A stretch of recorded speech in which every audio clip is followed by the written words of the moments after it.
परिस्थिती आहे रस्त्याची? साधारण 1.5 ते 2 महिने झाले हा रस्ता तयार झाला आणि पावसाळा सुरू म्हणजे अवकाळी पाऊस झाला तर पहिलाच पाऊस झाला म्हणजे अवकाळी पावसाचा तर अत्यंत निकृष्ट म्हणजे दयनीय परिस्थिती इथं उद्भवली. इथे म्हणजे अक्षरशः पहिल्या दिवशी पाऊस पडला तर इथं लोकांना गाडी चालवता येत नव्हती.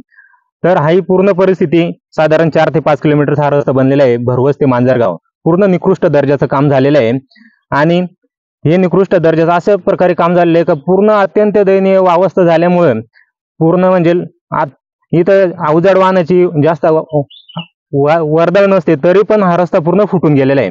या रस्त्याने साधारण 9 ते 10 या परिसरातले पूर्ण गावाची ये जा असते आणि हा रस्ता जर असा अत्यंत बिकट झालं तर लोकांना येथे येणे जाण्याची खूप अडचण निर्माण होऊ शकते. म्हणून आमचं एकच मागणं आहे, हा रस्ता तात्काळ दुरुस्त करण्यात यावा.